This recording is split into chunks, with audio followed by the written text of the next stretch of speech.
G'day! Welcome to True Blue History. I'm Adam Blum. Today's special guests are Peter Hart and Gary Bain.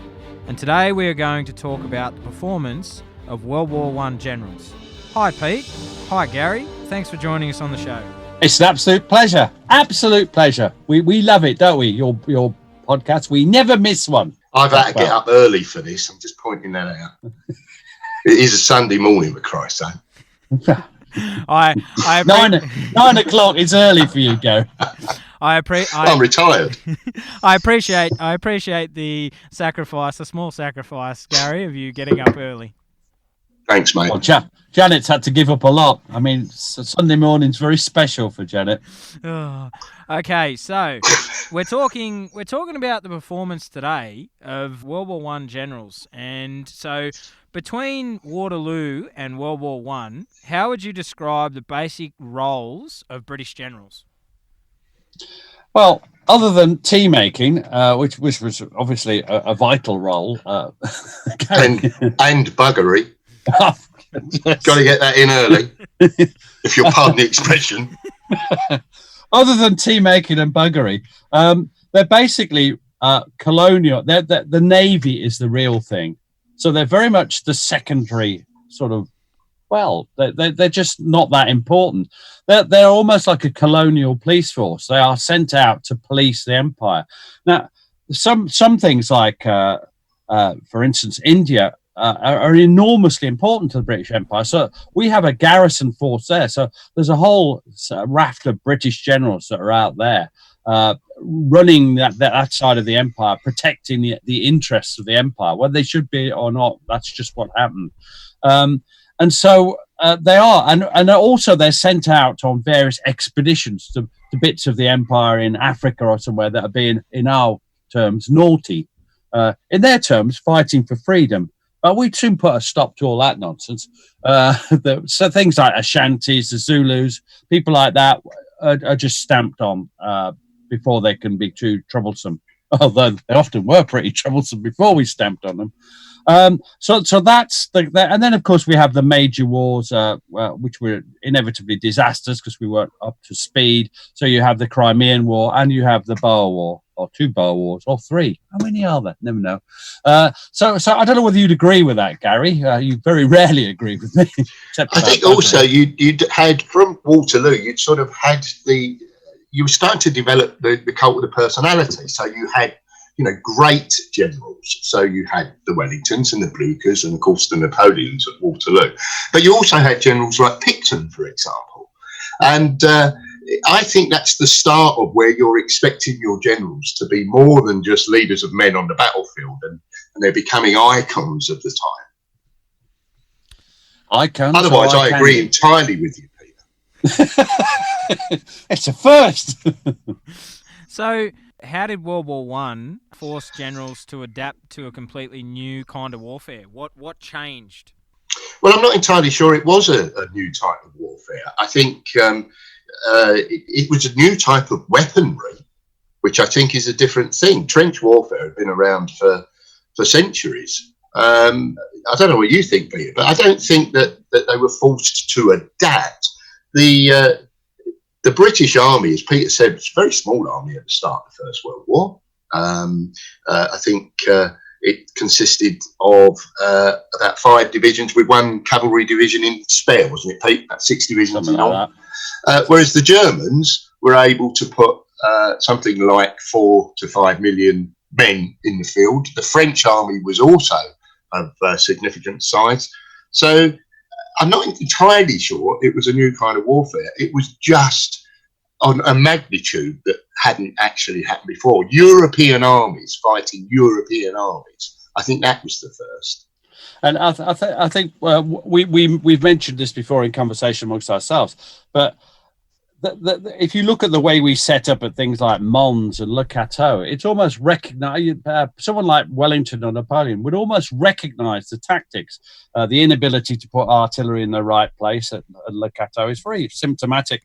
The artillery used to be in the line, not using indirect fire. This is all. I think they'd recognize a Napoleonic general, the sort of tactics of 1914. They wouldn't recognise the tactics of 1918 at all. That would be and the weaponry that would be completely foreign. So I always find that quite interesting, the way things are different, but also in some ways the same in 1914.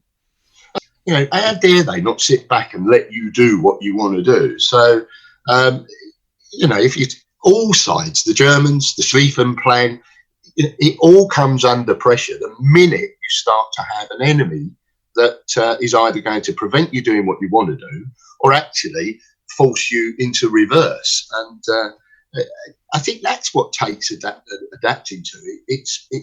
It's all very well sitting in a room planning what you're going to do, but when it actually happens, you've got to have the speed of mind and the ability to react quickly to it. And so that's a huge ask on armies of that size. And no plan survives contact with the enemy is the, I think Moltke said that, the older Moltke. And the other thing is that reacting quickly is not something you can do. This idea of the general as the sort of all-seeing, all-knowing figure, the sort of omnipresent type, is actually not what's happening. They can only act through staff officers, and this is going to be a theme. If you haven't got trained staff officers, then you can't swiftly react to anything, because they are not only providing you with the input to allow you to change your plans, but they also have to send out the orders, carry it out. There has to be a way of getting orders out to the units. Everybody has to know what's happening, and this demands a high degree of skill of staff officers. But for instance, in the British Army in 1914, almost every past staff college, PSC, immediately tries to join their regiment to go and experience real fighting at the front. And of course, then they should be on the staff doing the job they've been trained for. But a lot of them were killed in the 1914 encounter battles. From all the readings, that the First World War was a massive learning curve for World War I generals. Would you agree with that statement? Well, they had a lot to learn because the weaponry provides a set of problems which were not solvable till 1917, 1918. And it's the old thing of a mixture of trenches, rapid fire weaponry, both the rifles, bolt action rifles, machine guns, the introduction of barbed wire in a mass scale, with artillery in concealed and indirect firing positions behind the lines. Those form together sort of a Gordian knot, which cannot be broken using just the trusty rifle and the human body and a little bit of scattered artillery fire.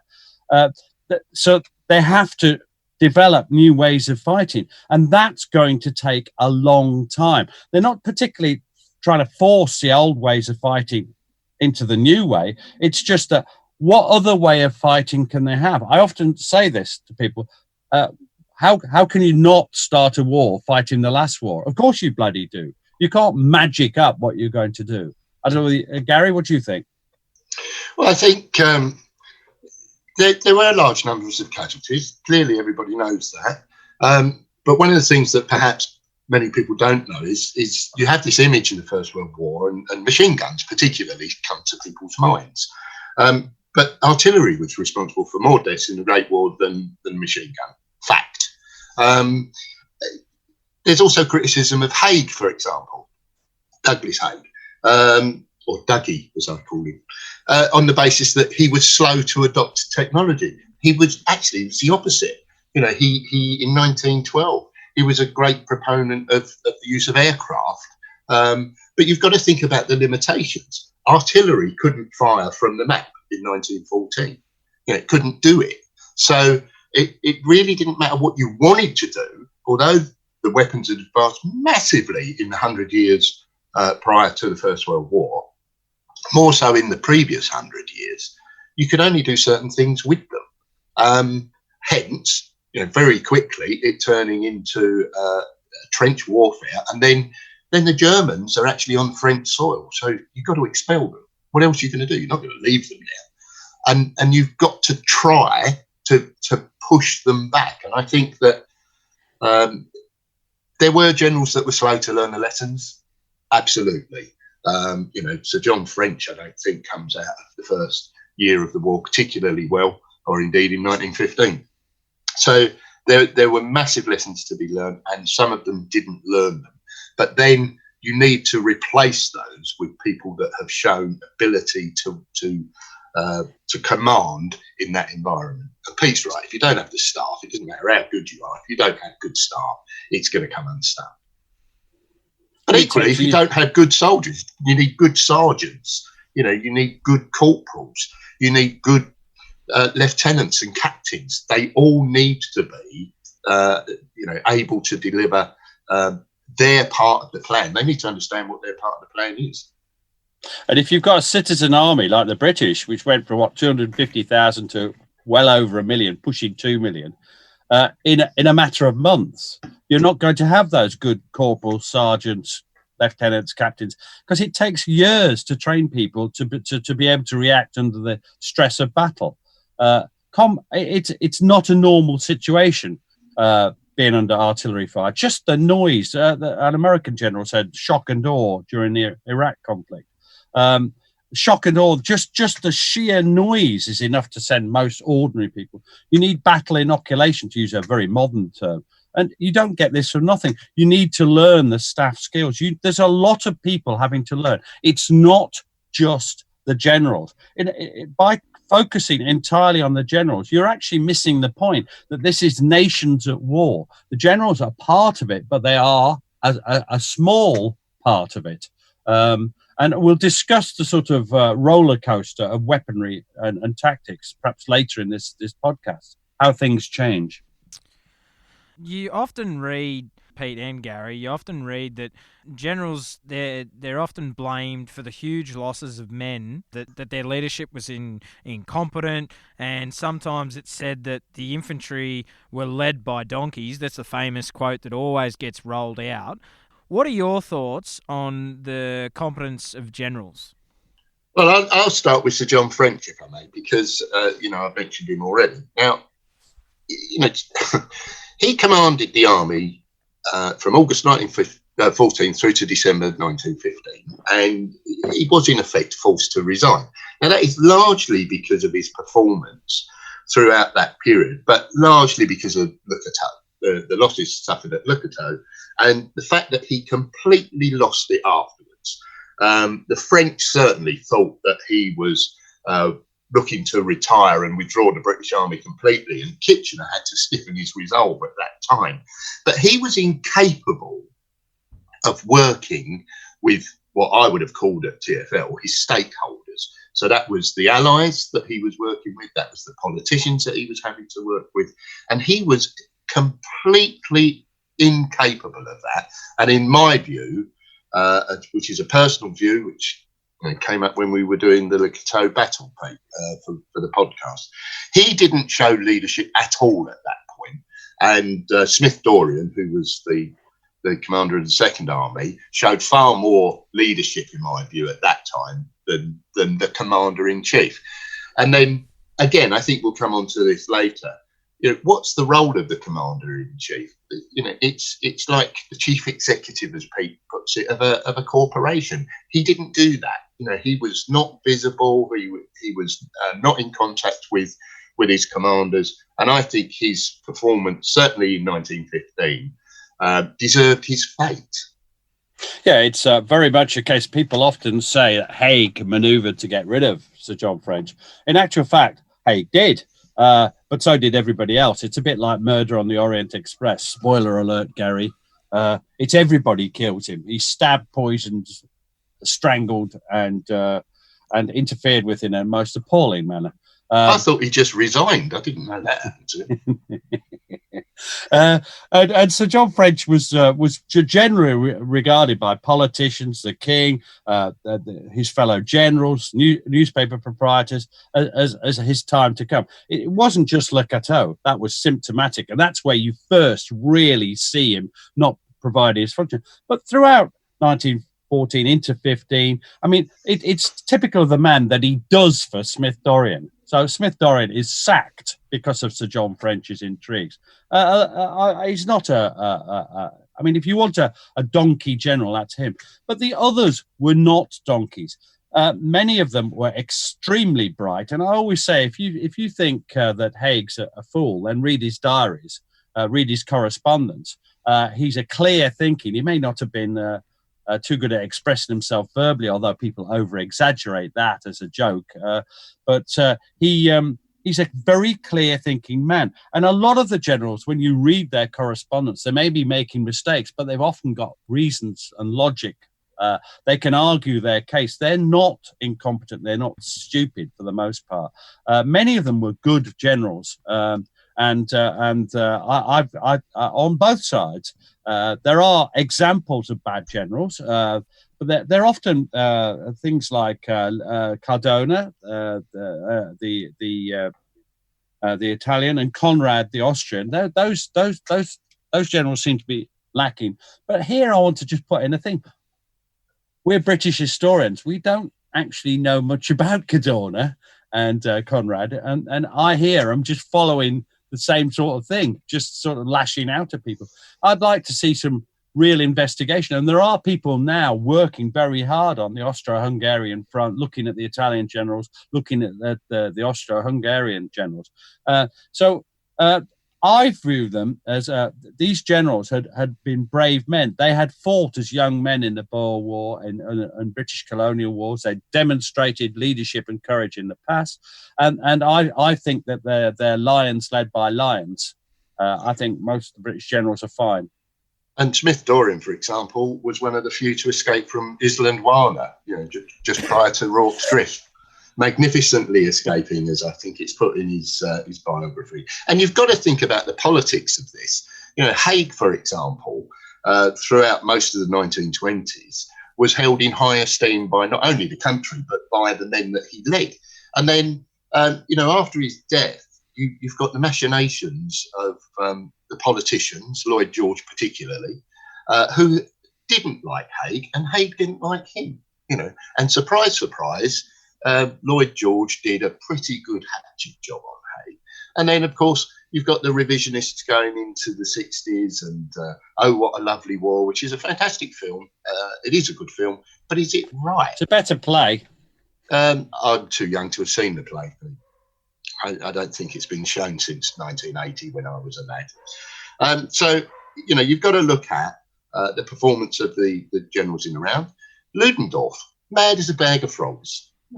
Completely off his trolley, and in effect, the dictator of Germany. That's not a great general. So I think the lions led by donkeys thing can be annoying at times because people trot it out without actually looking into the background of it. But that isn't to say everybody was a good general, because they weren't. But there were some good generals. You could probably name a few, trot a few off now. Rawlinson, Curry, Plumer, Monash, all good generals, by any measurement. Yeah, there's lots of good generals. Absolutely. Did generals see the conditions at the front themselves very often, or did they rely more on reports from the front, from their divisional men? Well, they do see that there's an awful lot of generals killed in the First World War. There's 78 of them killed. Yeah, and there's lots more wounded. Once the lines are very established, it's not a general, a lieutenant general, that's a corps commander, or a general, full general, an army commander's job to be in the front line where they could be killed. I think we're going to come back to this point. They rely on, it's brought emotion to, I've got a frog in my throat from the sheer emotion of thinking about it. They rely on reports that are accurate. They've got the aerial photos. People who say they don't know what the conditions are like, you can see what it's like from the aerial photos on the Somme. They do know what conditions are like, and it's this idea that they don't know. It's just part of a sort of axe to grind anti-general feel. Well, and again, to elaborate on the 78 that were killed, there was a great war forum thread a couple of years ago, which is an online debate of people with interest in the First World War. And it was suggested in that thread that 12 of the 78 that were killed by sniper. So you've got to be fairly close to be shot by a sniper. There was criticism of Monash, for example, at Gallipoli, that, he didn't get to the front line and see the troops. But I think, some of that was frankly, racism, and because he was Jewish, and people were being racist about it. But, he didn't go. But is that his job to go? And you've got to think he about was when he was a brigadier. Yeah, but you've got to think about what the job of the general is. It's not to be at the front, leading the men from the front. You can lead the men from, behind, as it were, if you pardon the expression. And that's their job. But plenty of them did die. I think we could go on to talk about the whole concept of Chateau Generals here, because I think it leads naturally into it. I know. Yep. And the idea of Chateau Generals is because where are the generals on the Western Front going to be based? Well, they're going to be based where there's enough space for their headquarters. That will be a large house, which in France is often called a chateau. It's got to have room for all the staff. It's got to have room for the ancillary staff, the logistical infrastructure staff. It's got to have room for a lot of people. Often the houses are big and they build a load of huts around it as well. They're Chateau Generals. It's also the centre of communications. I think, Gary, you've got a good simile about this, if you'd like to share that, about a wall. Yeah, a couple of years ago, I'm going to get this wrong now. A couple of years ago, we were at a presentation. So I asked him. By a good friend of ours, Guion, and he said that he once had a description which was later nicked by Jeremy Paxman, apparently, for a radio broadcast. And it was that if you're standing in front of a wall, all you can see are the bricks. You can stop people climbing over, but you can't see anything. And that, in order to do so, you needed to step back from the wall so that you could see what was behind it and into the distance. And that's what generals were doing. They were trying to see over the wall. Now, they could have been in a chateau miles behind. That's perfectly true. But Pete, I think he sort of skipped over this. The logistics and the communications hubs were absolutely crucial, because there's no point being a general if you can't communicate with anybody. Communication of the time was, pretty basic by our standards. But, you needed railways, for example, absolutely needed railways. They were crucial. It's very difficult to get the railways to the front. You've got some of them through light railway fairly close. So where else would they going to be? And if I was a general, I'd absolutely want to be in a chateau, in a big fluffy bed, because I'm a general. But I was a Lance Corporal, so I'd be in the trench, up to my arse in mud. But quite rightly so. So the whole criticism of Chateau Generals it's just ridiculous. It's not 1815. What happens to generals in 1815 who are in the front line with the weaponry then? Picton, killed. Uxbridge, got his legs shot off. Nearly everybody went anywhere near Wellington, got killed. Loads of French generals got killed. That's what happened. And that's with the weapons in 1815. In 1915, 16, 17, if you go near the front, you're going to get killed. I've got a question, Pete. Where were the German generals? They were in, yes, exactly. Every nationality's generals were Chateau Generals, if you want to say that. It's not about being British. It's not about being French or Allied. It's you have to be back at the centre of communication where you can find out, you can direct what's going on and then find out what's happened when the enemy have intervened to stop your plans coming to fruition and then respond swiftly. And to do that, you need to be at the centre of communications with your staff all around you. I think too, what a good point, Pete, is that, like you said earlier, it's like the major, if you're a business owner of a major corporation, you're not overseeing the whole operations going on day to day, but you employ people to do the work of what you originally started. That's how it progresses, and I can see why a general would be it's a waste of time having a general at the front line, because he knows he knows the conditions of the battles. He doesn't. He's not an idiot. Like they're not idiots and they rely on their corps and their divisions to do the work, and they just oversee the whole operation. Yeah, you've got to remember, generals go from a brigadier in charge of 3 or 4 battalions, and yes, they're going to be quite near the front, but a divisional commander in charge of 3 brigades or 4 brigades, they're going to be further back. And a corps commander in charge of 2 or 3 divisions is going to be, they are going to be in a chateau. And of course, a real general, of which we had 5 armies, so 5 generals, they're going to be right back. And Hague is back still further. But that doesn't mean they don't visit. So, for instance, Hague would visit every day. He'd visit one of his generals, his corps commanders, his divisional commanders. He would visit army commanders. He would be constantly every day in the afternoon. He'd go out and visit people.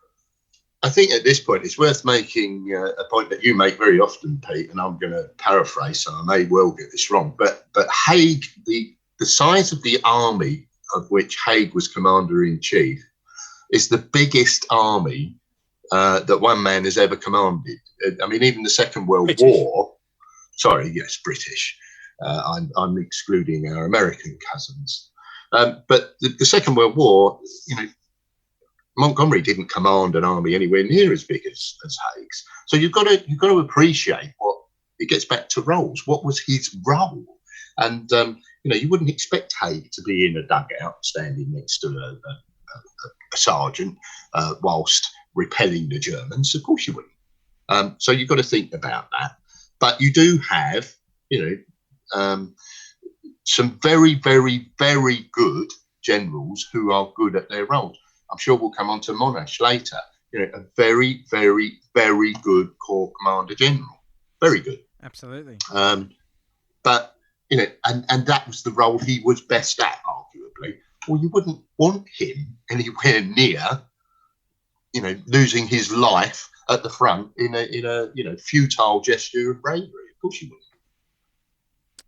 Absolutely, and it leads into in the early stages of the war, how would you rate the Allies' generals' performance against the German generals? Well, I think we've in part covered this. I'm not impressed by Sir John French. I am impressed by Hague and Smith-Dorrien. I think they both do well. Smith-Dorrien may well be the star of the show, but in the first month. But Hague does brilliantly in September, and very brilliantly in the first battle of Ypres, where he does spectacularly well, in my view. If you look at the French generals, well, half of them are dismissed because you've got early stars. Foch, for instance, again runs into trouble but does well. Joffre, who's their French commander-in-chief, he holds his nerve and is responsible, in my view, for the planning behind the Battle of the Marne. These are, but a lot of French generals failed to cope, or were perceived to have failed to cope, is by Joffre, which he sacked them. He was fairly ruthless. I think, but the German generals didn't do great. Moltke, the junior Moltke, he was sacked. He didn't do well. He had a nervous breakdown. He was dead within months. The German commanders at army level, they didn't do badly, but in the end, their plans failed because they encountered the enemy, which in their case was us, the French and the British. Actually, take the British out of that, it was the French. And in the end, nobody did better than the other. So I don't think there's much to be gained from a sort of analysis of the relative performance of Allied and Central Powers generals at this time, because they're all struggling, and at times they do well and at times they don't do so well because it's all foreign to them. I don't know what you think, Gary. Again, I think I agree with you, Pete. I think if you look at it from a German perspective, the Germans knew they had to win the war quickly. They absolutely knew that if they didn't matter how long the war would last, they'd lost it. Falkenhayn knew they'd lost the war. So did they do any better? From a public perception, they failed. and don't forget, the Brits were in a very odd situation. Sir Henry Wilson, when he was at the War Office from about 1910, I think, he basically designed a role for the Brits whereby we supported the French in their requirements. So we were playing a supportive role. So I don't think that. What did Foch say? Do you remember? No, I don't. But he and Wilson were quite good friends, so I should imagine it was quite blunt. And Foch said, when asked how many... Oh, yeah, sorry. How many British he wanted to send, he said, well, just send one and I'll make sure they're bloody killed. that'll draw you. That'll draw everybody else in, yeah. Come into the garden, Maud. He was a good general, Maud.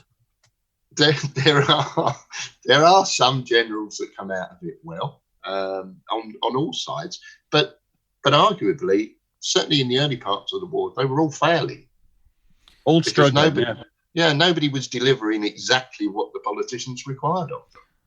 Well, I think a key point, Gary, that you touched on was that the Germans knew they had to win the war early, but the turning point for them was the Somme in 1916. They knew after the losses on the Somme that they could not win and Verdun, they could not win the war. They knew then, and it was just a matter of holding the positions that they had, and that they said, well, if you want to kick us out, we're going to fight to the death for you to kick us out.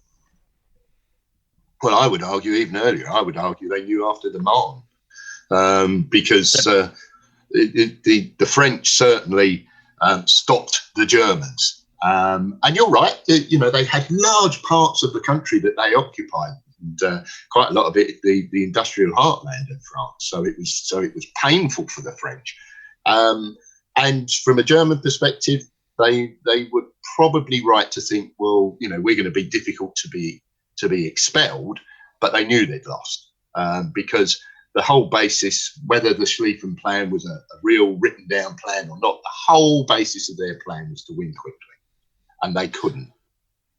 I think this is the thing. I often use an analogy which people often say is tasteless, which is basically that if you think of the German Empire as with a noose around their neck, then I think, to be absolutely honest, I think the Battle of the Marne in September 1914 is the executioner opening the trapdoor. I think from then on, they're going to lose. But you're halfway down in 1916. Well, you're still alive, still living, still got hope, I suppose. The Somme takes more hope. Somebody might catch me. So 19, and from that, but the real, of course, is 1918. When they do come to the end of their drop. But to me, the crucial point is the Marne. That's why one of the reasons I'm so impressed by the French contribution to the Great War is I think, in a sense, they decided the result in 1914. It's just when we're going to win. And it doesn't remove all hope from the Germans. I also side with Gary in thinking that the Somme and Verdun together mark the point at which the Germans... the German army is gradually being destroyed, and the men that are replacing the men that are dead or wounded are not as well trained or good. There's a steady deterioration in quality, not marked but gradual from the summer of 1916 onwards. Those attritional battles do work. By the way, people don't like attrition, but can you tell me any other way of winning a war?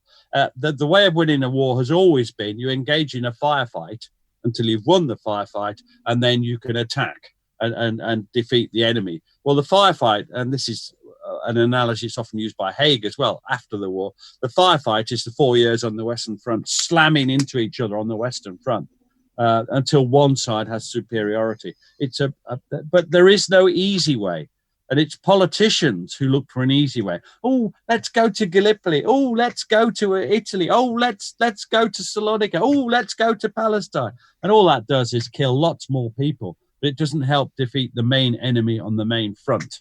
So in actual fact, I would say that politicians they're the ones who kill a lot of people unnecessarily. For instance, Gallipoli. the Palestine campaign, Salonika, and Mesopotamia. They're all terrible campaigns in my view. They don't achieve anything. The oil in Mesopotamia had been secured in December 1914. That's what it to me, those are the real unnecessary slaughters. The Western Front, if you choose to fight the German Empire, the best army and one of the biggest armies in the world, on a battleground of their choosing, which of course it has to be, and backed up by one of the best economies in the world, you're going to suffer. And we've tried this a couple of times in the Second World War. You also have millions die. It's just in the Second World War, they're Russians, so we don't care as much. Actually, we should, but we don't. Oh, I agree. Stunned silence. Well, I just twice today, you people have mentioned a second war. I didn't know there was one. Yeah, there's a Great War, and then there's the Second World War. All right. Some people call it World War One, including our host. Yes. Idiots. Yeah. It's the Great War, Adam, followed by the Second World War. Gary. Sorry. So what lessons do you think the Allied generals learned from the German generals' leadership throughout the war? I think that's a tough one. I think, at the time, I don't think for one moment they were looking across at the Germans thinking, well, I wish we could do this, that, or the other. They probably learned from the later tactics that were developed by the Germans, 1918, such as the stormtroopers, for example.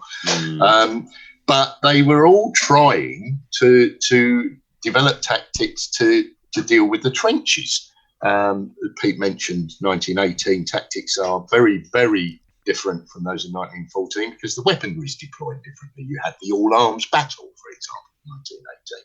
So I don't think that Allied generals were looking across thinking, oh, that man's better than me and I can learn from him. I don't think that was the case at all. But I do think they were learning from each other. I think the French certainly appreciated some of the abilities of the British, and I think the British came to learn and respect some of the abilities of the French, and some of that came to its fore in Gallipoli. But as Peter has pointed out previously, why were the French involved in Gallipoli? Well, they were involved in Gallipoli because they didn't bloody trust us. Yeah. Because what were our motives in the wider Mediterranean? And so they were there's a lot of mistrust, but I don't think there was a lot of looking across thinking, it's now time to deploy my famous thing, which is if the best way of thinking of it is to remember there are two sides, allowing the Allies versus the Germans.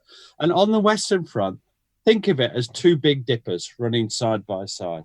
And you're reacting to what the others do. So, for instance, just to use a simple example, in 1915, the Germans introduced gas. And that's them going up on the Big Dipper and looking down on us because we haven't got gas masks, we haven't got gas ourselves, so they've secured a tactical advantage.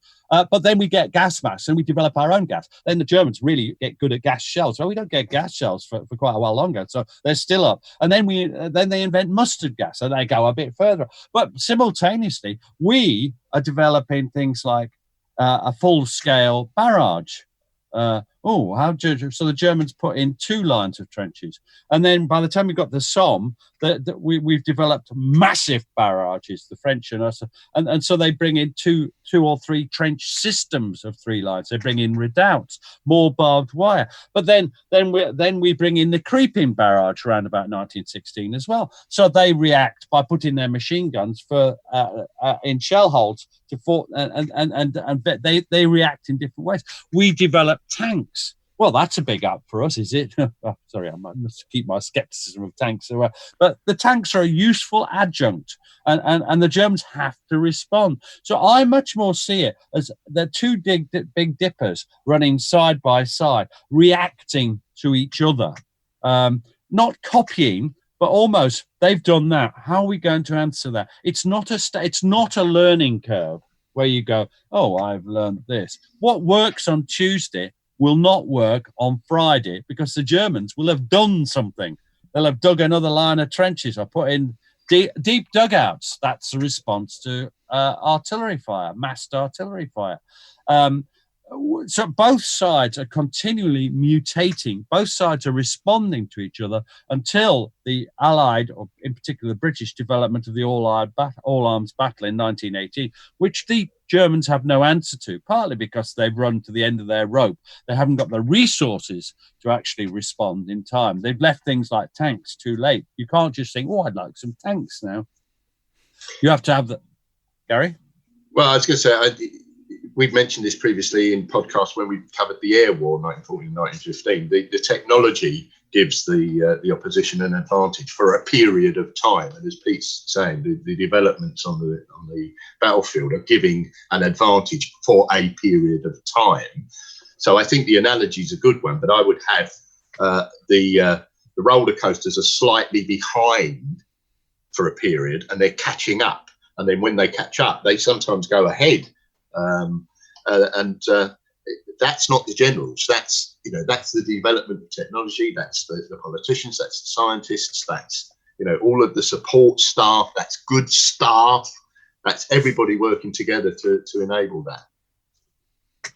And in particular, a great analogy, Pete. I'd never thought of that one.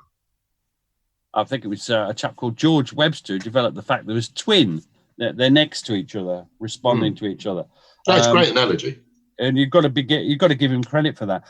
But it's crucial to realize, and it's not one man directing this learning curve or learning up and down. It's a system. It's a whole system of staff, of study, of training. It's very complicated.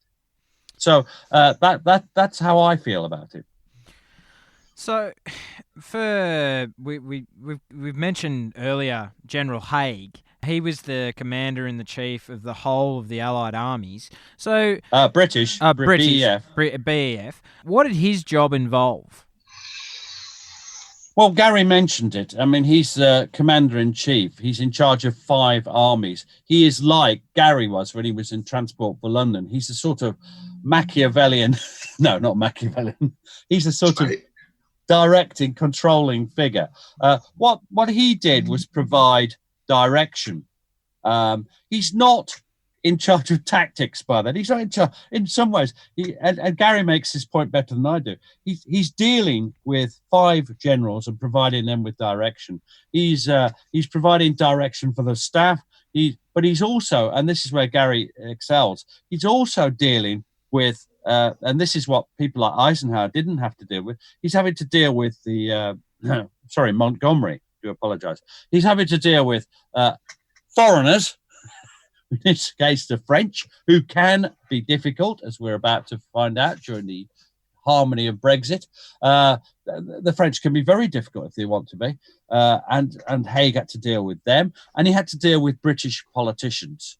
Who are always difficult and very, very annoying to army personnel. Army people do not like. They used to call them frocks, and this is partly due to the personal habits of many politicians, but also that was just what they were called, frocks, and they didn't get on. And so Hague had to deal with all that as well. The role of commander-in-chief is incredibly important, and you could see the pictures of Hague, how he ages during the war. Because he was commander-in-chief from December 1915 through to the end of the war. It's an amazing responsibility on his plate. Gary, you might like to talk a bit about his multiple roles. Yeah, I mean, don't forget, there isn't a supreme commander until Foch is appointed in 1918. So there isn't one overall commander of the Allies until that point. And Hague, as you've mentioned, Pete, is having to deal with everyone and everything. And the majority of the people that he's dealing with are not people you can tell to sod off. So he can't, responds to Lloyd George in perhaps the way he would like to. When Lloyd George, for example, is concerned about the use of providing reserves, manpower, he can't really say to the king when the king drops him a note about what he's thinking, well, you can bugger off, Your Majesty, because I'm a bit busy. So he can't do that. So his role is actually to manage the noise, because there's an awful lot of it. And he is trying to protect his generals and ultimately his soldiers from that noise, because, Pete mentioned Gallipoli and other campaigns that are politicians coming up with brainwaves, and obviously Churchill gets an awful lot of blame for what happened in Gallipoli, and rightly so. But he wasn't the only one who was involved in that decision. So Hague's having to deal with all this nonsense. He was a great supporter of the tanks. He ordered the tanks. Not a politician. Now, Churchill was the sponsor of the tanks, but Hague ordered them. So he had an awful lot of responsibility, and he had an awful lot of noise to deal with. I'm not referring to the King of England as noise, just in case Alex Churchill listens to this. So, would you agree, or would you disagree with this? That an analogy that's just come to me, and I've just thought about it. Would you agree that a way to split it up is the British were fighting on one front, the French were fighting on another, and then they were trying to achieve the same objective in winning the war? Would you agree or disagree with that analogy? Well, there was a problem, and that's why Foch was brought in, because during the German sort of last gap spring offensives, there was a chance of the British and the French parting company, and Foch was brought in to make sure that there was a coherent response. And although he couldn't order Hague, and Hague made absolutely certain of that, and he couldn't order Pétain either what to do, the French commander-in-chief by that time, he could direct or ask or request, and he was rather good. Foch managed to have a good relationship with Hague, which they fought together at Ypres. Foch was Hague's commander over the Ypres front in 1914, when Hague had done so well. So the front is unified under Foch, I think, and after that they do fight much more. The Americans by then are in, and Foch is the directing force behind the final battles. I have the highest regard for Foch. I do not understand why people think you have to be a supporter. It's very childish of one general or another. I admire the work of Foch, and I admire the work of Hague. And Pétain, although his Second World War career has caused him to be looked down on, also had an important role to play, directing the French forces and making sure that they weren't totally exhausted by their awful experiences in the Great War, because they really did suffer, the French, over the 4 or 5 years. What do you think, Gary? Yeah, I think the appointment of a supreme commander arguably was a bit slow in coming. The British role was to support the French in the prosecution of the war. Let's not forget it's French territory that's been invaded. And I think, excuse me, the line changed. Brits took over some of the French line to release troops to move, for example, to Verdun, excuse me, 1916. But they suffered equally. That's the point. The performance of Gough and the Fifth Army in the Spring Offensive is the one that everybody concentrates on.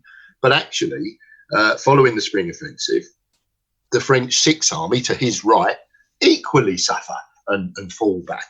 So whilst it's a good analogy, Adam, it's two armies and they're responsible for winning the war. They are mutually supported because they have to be. Yeah, no. Yeah, we don't normally like to cooperate too closely with the French if we can avoid it, but we don't normally like to cooperate too closely with anyone. To be clear, that's fair. As we're experiencing now in the modern world. Yes. Very true. Britain, friends of Britain in the modern world. No one. Very good point there, Gary. We love Gary. I'll get your coat. For you always hear it, and that you always hear that the criticism of and the blame of Hague's leadership for the huge casualty figures and the losses are blamed on him. Do you agree or disagree that he does deserve blame and the criticism that he gets? I don't agree at all with that he's to blame. He is responsible because he's commander-in-chief, but you'll find that all the armies on all sides suffer equivalent casualty figures, and some more so. This is what happens if you get involved in a continental war. The other thing about it is that I think Gordon Corrigan, Major Gordon Corrigan, to give him his full title, put it well. It wasn't Hague who killed our boys; it was the Germans. And this is again this one-sided view. Hague is responsible for the casualties. Actually, you'll find it was the Germans.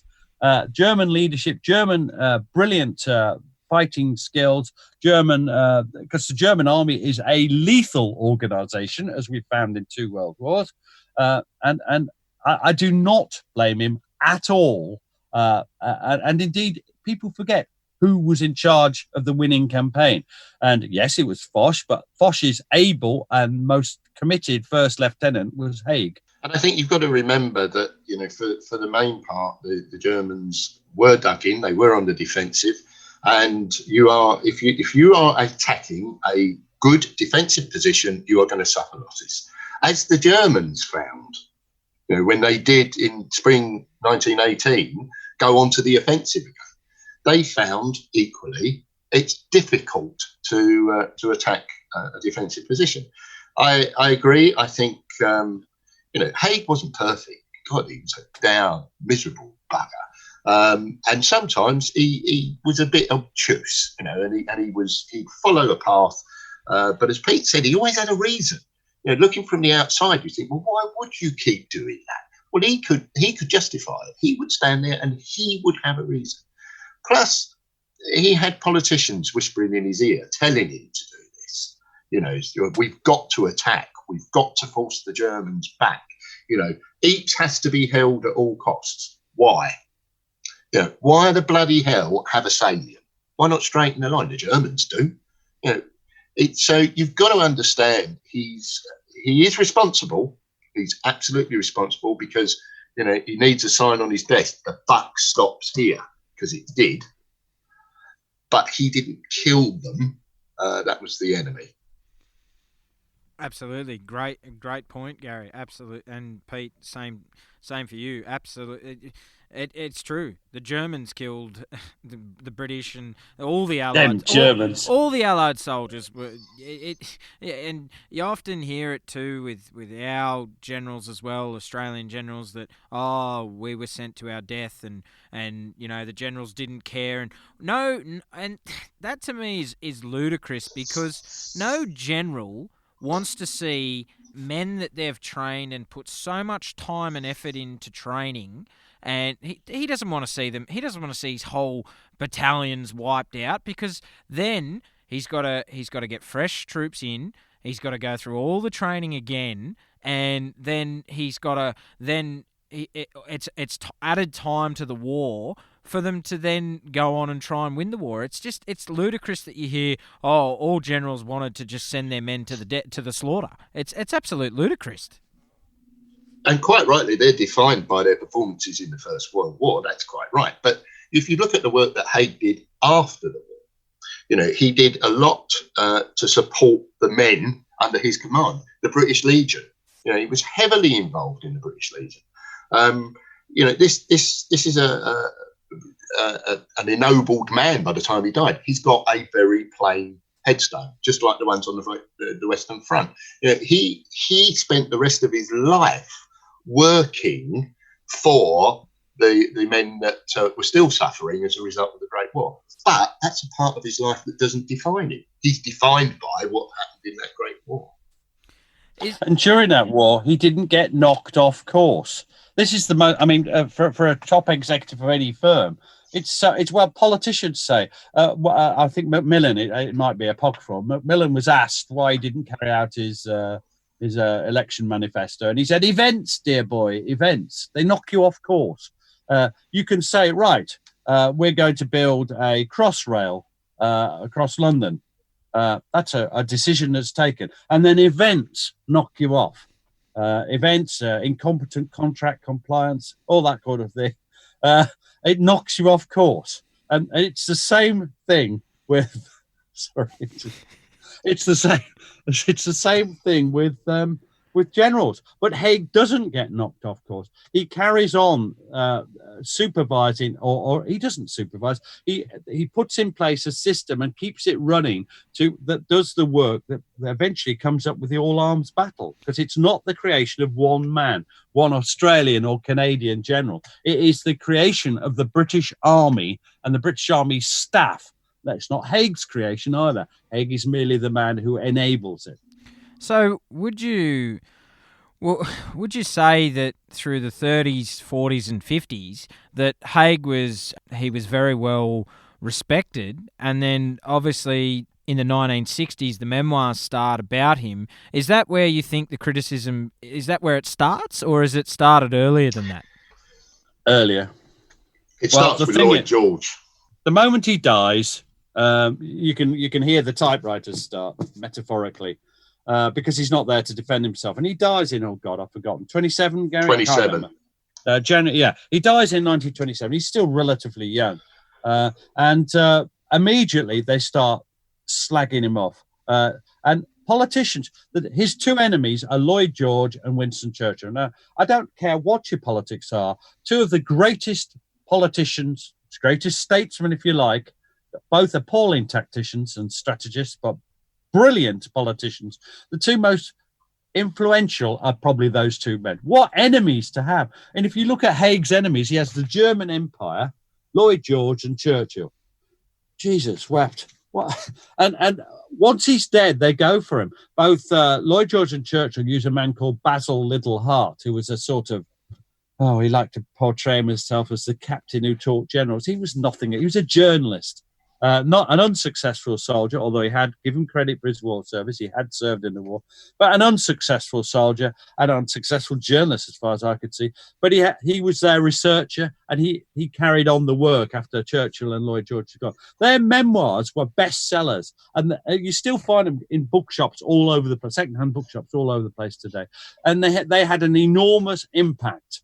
And then followed up by the wave of personal experience. It was so awful accounts, which the futility and the war poet, the cult of the war poet. This all built up from the late 1920s, early 30s, right through to its final real flowering in the 60s, until it became the all-pervading thing that it is today. Despite the efforts of academics and historians who have fought a brave battle, but have achieved nothing so far, because the popular perception is still butchers and bunglers and murderous generals, and Hague is a butcher. And it was used most recently on independent television during the pandemic, when a doctor was describing poor leadership, and he used Hague as an example, and it's just ingrained.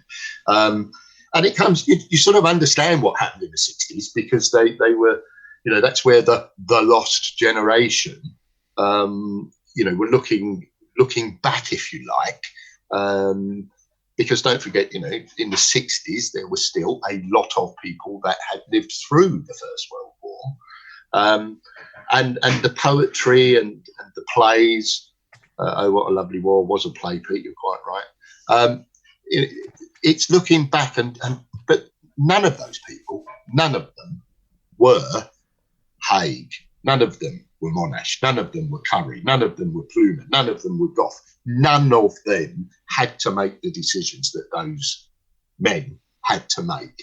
And it's very easy to look back and say, well, they could have done more to reduce the losses. What? If you're going to expel the German army from France, what could you have done differently that would have minimised the losses? Well, Mr. Armchair General. No, but it's the point. None of them are. No. I've never had to make decisions like that ever. No, and hindsight's a wonderful thing, and it's Do you what can be done to try and get Hague's reputation back to being some sort of out of the dumps, really, you would say? Well, I'm probably different here to Peter. We're both members of the Hague Fellowship. We both think that Hague was a very, very competent leader of men. But as we've said throughout, if you take the analogy of the chief executive, he wasn't necessarily responsible for the prosecution of the war. And there were some very good generals. You've mentioned some, and we keep talking about Monash and Curry and I think you're going to ask us about the view of the colonial generals at some point, Adam. So there, we keep talking about very competent generals under the leadership of Hague. So I don't necessarily think that whatever we do now is going to change. Time may well, as people get less interested in the events of 100, 150 years ago and then 200 years ago. But, views perhaps will change. Napoleon, there's a very positive view of Napoleon and his generalship and his leadership of men, but he was a bloody bastard dictator, So I think things may well change, but I don't think we can do much more than we're already doing. Pete, do you think we can do anything else? No, absolutely nothing. And if we bang on about it too much, people get annoyed. So you just, podcasts like this, podcasts like our own podcast, Matt McLachlan. Oh, sorry, how do you pronounce that? It's the same as you pronounced, when it's a first name, Blackland. McLachlan, something like that. Or we say in Australia, McLachlan. Oh, I've never heard of him. Never heard of him. I've heard of that, Matt McLachlan. He's lovely. Oh, that's the sack for us. Yeah. Well, maybe from Matt's podcast, not mine, but that's okay. That's fine. We don't want to get bogged down on Hague, and he is an important figure that we must talk about. But obviously, he wasn't the only Allied general that was fighting the war. So, how did the Australian generals' performance differ from their British counterparts? I'm not sure they do. They are Australian generals are largely British for a start. So if you go through Sinclair, McLagan, all the rest, although you probably pronounce it McLagan. No, same as you, Sinclair, McLagan. Yeah. But there's a fair number of them. Glasgow, I think, are English, or Scottish, actually. The British. Oh dear me! Oh dear! Oh dear! On that basis, Pete, you come from Luton. Yeah, that's right. It's a lovely spot, and I use the word carefully. The thing about Australian generals is, the most famous Australian generals is Birdwood. Well, he's clearly British, and I'm not sure he's probably the least competent of the 5 British Army commanders. I think he's all right, but I do know, we've seen on the internet, some people have got their knives out for him. And it's fair enough. They've got points to make about his competence and how he leaned on his staff more than most. I'm ambivalent because in the end, he has to make the decisions. All generals lean on their staff. I don't think that they're that much better, the Australian generals, and they're certainly not worse. No, and I think it gets back down to performances of individuals. So, Rawlinson is a good general. Plume is a very good general by the end of the war. Monash is a good general. Curry is a good general. But they learn. By that time, by 1918, they are very, very good. I'm not a great believer in looking back and trying to get people awards and promotions posthumously and things like that, because they were recognised at the time for the performance that they did. And, certainly the forces, the Canadian forces, the Australian and New Zealand forces, were often used as impact troops. They were very often in 1918 used as the spear point, as it were. But that's because they were, by that time, bloody well led. But so was the Fourth Army. There's also a point. They were used as a spear point by Hague. Yeah. Who left them. The Canadians had, I think, 4 divisions, and the battalions the brigades were bigger. They had 4 battalions still. So they were deliberately kept. And actually, for all this butcher Hague nonsense, Hague actually kept them out of battle as long as he could, retaining them as a strike force for when he needed them in 1918, with both the Canadians and the Australians, and he used them to good effect. I think, I don't know that much about Curry. Monash, we did a whole podcast on Peter Hart's military history podcast, which should be called the Pete and Gary Show, in my view, because that would reflect more what's happening. But we did a whole podcast on Monash, and we tried to be fair. And I think Monash is the one that everyone goes on about. Did he invent the all-arms battle, the machine battle? No, not in the slightest. It's a British Army construct work done by thousands of different officers, and working on the work done by the French as well. Was he a competent lieutenant general who employed those tactics on the ground efficiently and well? Definitely. He was very good indeed. Was he a bit of a butcher? Well, actually, you ask his men, as he continued to send them into battle, continued to say, yeah, I'll do that. When he says, I'll do that, he didn't mean I. He meant my corps will do that. And the Australian Corps ends up ground down, not by Hague, but by Monash. He grinds them right down. But he still achieved success in those later operations, which, again, I'm not denigrating him for using up his corps. I'm just saying he achieved things. But if you want to look at a butcher, I'll tell you what he did to the Americans under his command, and that was bad. So even he makes mistakes. So Monash, we've got the highest regard for Monash, but don't go too far. Of all the generals, he's the one who was probably the most nervous, although he's got good reason. Why should he go at the front line? But he also, and Gary, you pointed this out on many occasions, suffered from appalling anti-Semitism. Oh, absolutely. I was shocked when I read Peter Pedersen's book on him, which I think is great, although there is another good one by Geoffrey Searle. And the evidence of the overt racism from Rawlinson. Now, I quite like Rawlinson, but it made me think about how I felt about Rawlinson. Because Rawlinson was, of course, Monash's army commander. He was his boss. Monash is in charge of the great offensives on 1918 that he's involved with. It's not... Rawlinson is in charge. Monash is not in charge of Fourth Army. Rawlinson is.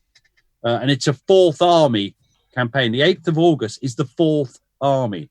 But that's not to say that a lot of responsibility wasn't delegated to Monash and Curry. But that's how the army works, isn't it, Gary? It's how any big organisation works. Things are delegated to people, to subordinates. And Monash and Curry are subordinate generals. Yeah, I think also we shouldn't forget 1918. You've got the introduction of the Americans into the war, and they suffered appallingly. Some of the casualties around the Meuse-Argonne area, they're now led as an independent army under Pershing, one of your favourites, Peter. So there's an awful lot going on in 1918 by an awful lot of generals, because it's moving so rapidly. You can't have one commander, Foch or Hague, in the background saying, right, well, you do this and you do that, because they're moving so quickly by this stage. And, they're certainly applying all the lessons, all of them are applying all the lessons that took a lot of time and pain to learn over the preceding 4 years. The all-arms battle, as Peter rightly says, isn't one person's idea and doesn't just happen. It's a result of what's gone before it. And ultimately, we win the war. Now, that's we. That's not the British, that's not the Australians, the New Zealanders, the Canadians, or the Americans. Or the French. Alone. Or the French. The French are still suffering massively in 1918. People think that the French are, because of their problems with the mutinies, they're on the back foot in 1918. They're not. They're still suffering massively. We all win the war. Absolutely. Well except put, Germany. Except Germany. Obviously. They definitely do. They definitely don't. I'm not sure about don't win. Russia or the Russians win it. Right. All right. It's turning into one. What about the Turks? Yep. Yeah, all right. Apart from the Russians, the Germans, the Turks, Bulgarians, the Bulgarians, what have the Romans ever done for us? Romanians don't do too well at it. They get a bit of a kick in. Absolutely. Cheers, Pete. But Join the war and have a good time. Ah! I think it's Sorry. I think it's a great point that you make, Gary. That absolutely, it wasn't just. It was an overall all the Allies pushed for victory, not just the British, not just the French. In their own way, there's some very small countries involved in the Great War, and we're all pushing for the same thing. Absolutely. I'd like to make one point because it's come to my mind when you mentioned Pershing. Pershing was a brigadier general. That's what he was until 1916 or 17. I can't remember when he actually started to get promoted. Hague was a lieutenant general. Monash was, I think, a brigadier. He was a colonel, but a brigadier in effect. The Allied side, everybody gets massive promotion. On the German side, people don't because it's a bigger army. Everybody moves forward. The Allies, people like Elmer Hunter Weston, he was a colonel in 1914. He was a brigadier in 1914. He was a major general in 1915 and a lieutenant general in 1915. And he's promoted to the level of his own incompetence, arguably. And this is the problem that British generals have. The French don't have this. Foch is a general at the start of the war, and he's a general. He's a field marshal at the end of it. One grade. The Germans tend to go at one grade because they are part of a large army. They've been trained. They've had the staff work. They don't get promoted 3 times in a year. And this is what I was saying about staff, about inexperience. The Allied army was 250. The British army was 250,000 strong in 1914, and it's millions by the end of the war. And that means everybody has been very quickly promoted, very, very quickly promoted. And sometimes they've missed out some of their education, if you like, as officers. I can hear Fred, the farting dog. I was going to say, can you hear Fred barking away? Well, he's not farting. It's a point we should also make, Pete, is that the British politicians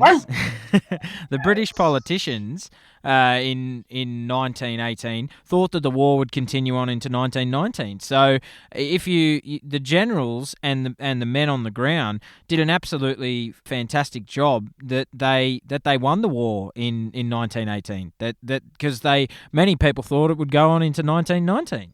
Yeah, Churchill, Plan 1919, Lloyd George, Sir Henry Wilson, the Chief of Imperial General Staff. A lot of people thought the war would go on.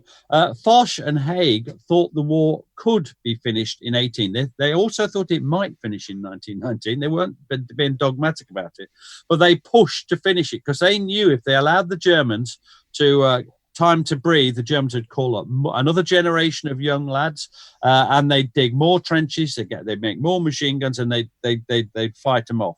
So it was Hague, Foch, people like Petain, these leaders, even Pershing, who secured the victory in 1918, and that saved a lot of lives. Because another winter campaign, because we thought we'd beaten the Germans in 1944, didn't we? But we ended up with a whole winter campaign. We ended up with fighting right through till May 1945. And that could have happened in 1918, 1919 as well. And let's not forget, we're dealing with some myths here. And, one of the myths, certainly from the German side, was that the German army wasn't defeated in the field because of the way the war ended with the armistice. They were defeated. Make no bones about it. They lost the war. And they lost it because of, at that time, the determination and the leadership from the generals, but all the way down, the platoon commanders, the sergeants, the corporals, the private soldiers, everybody prosecuted that war to a conclusion. And it was victory. And I'm going to say something just to counterbalance some of, and funnily enough, the politicians that we don't like, Lloyd George, people like, they also remain committed to the war. They may have had mad strategic ideas, but they were committed to winning the war. Now, with the sort of politicians we have in this country, we'd have surrendered by now. Well, we have surrendered. Yeah, and it's fun. It's a good point that you bring up, Gary, with the Germans getting soundly defeated in battle, because you often hear, and it was the Nazis used it in the Second World War as their call for the Second World War, that we were stabbed in the back during the First World War, and as you say, and Pete, you said it as well, that couldn't be far more from the truth. They were soundly defeated in battle in 1918. Yeah, they were stabbed in the front, back, side, arse, and foot. We stabbed them everywhere, frankly. But it was us doing it. They weren't stabbed in the back at home. They had problems at home. Of course they did, but they had problems at home because they were losing the war. They were economically defeated as well. Yeah. Absolutely. So all throughout history, generals have had to cope with new technologies used by their opponents. When we think about World War I generals, what makes them different to history's other generals, and what makes these generals unique? It's the scale of the problem. If you look at the Battle of Waterloo, and in the podcast, Gary made this point, but I'll steal it, present it as if I've thought about it, although I've just undermined myself a bit there. The Brown Bess used at Waterloo was the same musket as had been used. How many years, Gary? Was it 70 years? 70 years. Now, the technology that was coming in the First World War. Well, Gary, when had aircraft been invented? 1903, wasn't it? 1903, 1904. Do you see what I mean? This is brand new technology. When had generals faced artillery that could fire a shell accurately for 4 or 5 miles, and later in the war a lot further? When bombing, everything's new. The technology, barbed wire was fairly new. I think they may have had it before, but not the way it was used in the First World War, the Great War. Whoops, the Great War. Sorry, I do apologise. So I think it's just the scale of the problems. And for the British, it's a continental war.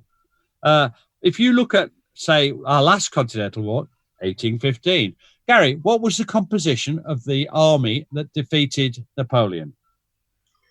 At Waterloo. Well, there was every nationality you could imagine. There was Dutch, there was German, there was Prussian, there was Belgian. I mean, half of the British army had been fighting for Napoleon 2 years earlier. It's not British. It's half the army, for a start, is Prussian, half the forces are Prussian, and then of the British side, as Gary rightly says, half of them are German, Belgian, Dutch, everything you can name under the sun, and this is very different. For us now in 1914 to 18, we have to supply an army of millions, and they're British. So when you get the casualties fighting in a continental war, instead of killing loads of Prussians like we did at Waterloo, or loads of Germans or Belgians, we're still killing all them as well, but we're also killing hundreds of thousands of British. And that, I think, underlies we're not used to suffering this. We're normally a naval power. We don't deal in casualties of millions. And our nearly 1 million dead, it scarred our nation in the sense of not that we didn't recover from it, but there's just that we've become obsessed with the casualties of the First World War because it's the first time we've ever felt the reality of it. The French and the Germans are always killing each other in huge numbers, and long may that not continue. So nearly led myself into a terrible joke there. But Gary, what do you think? Well, if you take Waterloo, for example, Waterloo at the time was the biggest continental battle ever, and it lasted 3 days. The Great War, I nearly said the First World War. I think you might want to say biggest that the British have been involved. Yeah, sorry. You've said this before. Again, part of our national psyche is to see things as the British see things. So I'm seeing it as excellent point. But the Great War was 4 years, and you have to learn how to adapt and cope with things that are happening. Now, you don't have to do that for 3 days. But gas first deployed by the Germans, April 1915. We use it at Loos in September. But if the wind changes, it kills your own men. So now you've got to deal with that problem, and the technology has to be developed so that you can deploy the gas without killing your own men. Because even the British don't like you killing your own men with your own weaponry if you can avoid it. So the technologies of the First World War are forced upon them over a longer period of time. That war lasts 4 years. You've got to deal with it. And it's 4 years in the field. That's 4 years of potential death, destruction on a daily basis. Now, it doesn't happen on a daily basis, but you're there and you've got to deal with it. So, Gary, you'd say that Hague was a man outstanding in his field. Oh, God. That's pathetic.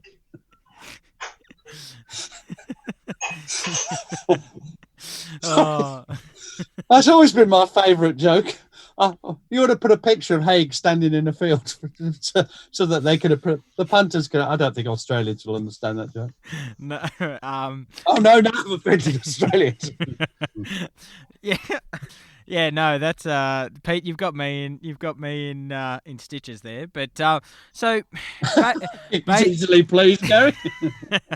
So to finish up, how do you both think that the Great War generals should be remembered in the public's perception today? Gary? I just think they should be remembered as human beings. This may surprise you, Pete, but I'm not perfect. So why would they be? They're not perfect. They make mistakes. Some of them had to be replaced because they would have been bloody costly mistakes had they continued. But they're human beings, and they were prosecuting a war of a magnitude that you just couldn't comprehend. The front line ran all the way from Switzerland to the French coast. Yeah. The North Sea to the Swiss border. Yep. Exactly. That's a front line of unimaginable length, and you've got to defend it. Well, it's just impossible, really, to do that without losses. You're going to lose people. That's a fact. It's a sad fact, but it's true. And I think the same. I think that they're for the most part brave men, intelligent men who are doing their best in nigh on impossible circumstances.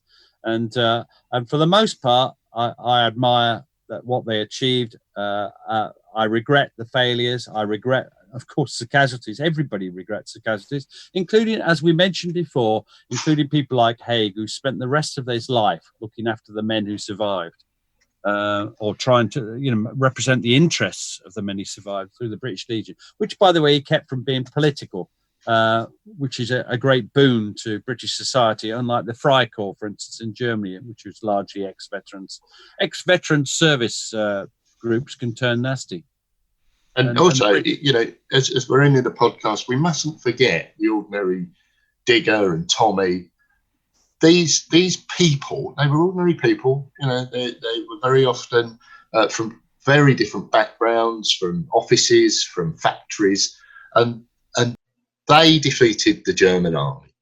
They were in the field, and it's their it was their determination and their willingness to do it that ultimately results in victory. And just to ruin that emotional tribute to the soldiers of Russia, I was going to say, up the corporals. I was going to say that, of course, all the Australians were at least 6'6", and they all had gigantic willies. I just wanted to make quite clear. And that's what intimidated the Germans on the Western Front. If they'd worn kilts, the war would have been over in about 5 minutes. What about the nurses?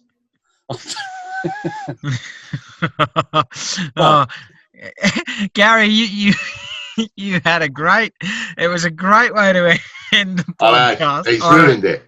On an emotional, it was a great, and it's usually you are the one on your show that is the one that wrecks the emotional part. And now it's Pete.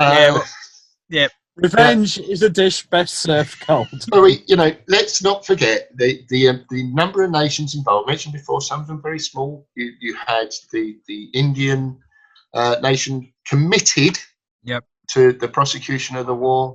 You had the Commonwealth countries. Everybody represented was responsible for winning that war. So, up yours, Pete.